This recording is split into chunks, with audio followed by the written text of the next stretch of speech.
Hey guys, welcome তোমাদের সকলকে আমার ব্র্যান্ড নিউ ব্লগে। তো কেমন আছো তোমরা? আশা করছি তোমরা সবাই খুব ভালো আছো। তো তোমাদের সকলকে শারদীয়ার শুভেচ্ছা জানাই। তো কিছু টেকনিক্যাল প্রবলেমের কারণে আমি ভিডিওটা আপলোড করতে পারিনি।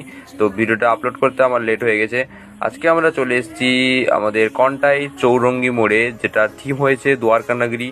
তো এটা দিনের বেলা, এখন তোমরা এইটা তেমনটা কিছু এনজয় করতে পারবে না, কারণ দ্বারকা নগরী তো জলের তলায় ডুবে গেছিলো। তো এইরকম থিমটা করা হয়েছে।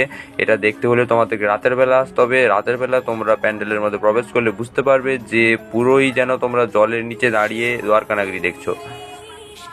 এখন আমরা প্যান্ডেলের ভেতরে যাচ্ছি। তো প্যান্ডেলের ভিতরে দেখছি প্যান্ডেলের ওয়ালটাতে কৃষ্ণর মূর্তি মতন করা হয়েছে।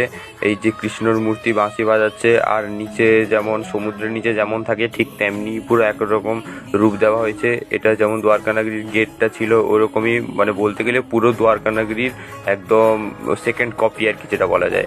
এই যে যেমন পঞ্চমুখী সাপ পিছনে ছিল, কৃষ্ণকে যখন সমুদ্রে নিয়ে যাওয়া হচ্ছিল তখন, মানে সব বলতে গেলে পুরো থিমটাই এখানে একদম দেওয়া হয়েছে। এইরকম ঝিনুক ফিনুক দিয়ে নিচে এরকম বসানো হয়েছে। আর এই যে লাইট দিয়ে যখন রাত্রেবেলা তোমরা আসবে তখন দেখতে পাবে একদম পুরো আসল যেন দ্বারকা নগরী। তখন তো পুরো নীল মতন মনে হবে। এই যে পুরো ওয়ালটাই একই রকম কাজ করা হয়েছে।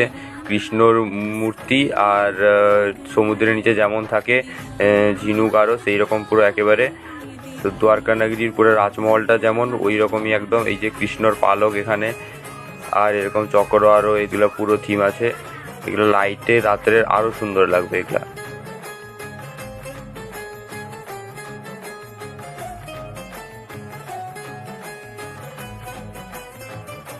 আর এই হচ্ছে প্যান্ডেলের ভেতরের মূর্তিটাও খুব সুন্দর হয়েছে একদম।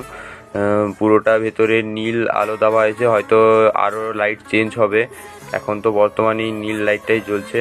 তো যেহেতু জলের নিচে, তো ওই জন্যই নীল আলোটাকে বেশি এখানে জোর দেওয়া হয়েছে। উপরেরটাও এরকম মাছ ভাসছে এরকম থিম করা হয়েছে, যেমন একেবারে বলতে গেলে আসল জল মনে হবে আর কি রাতের বেলা এলে।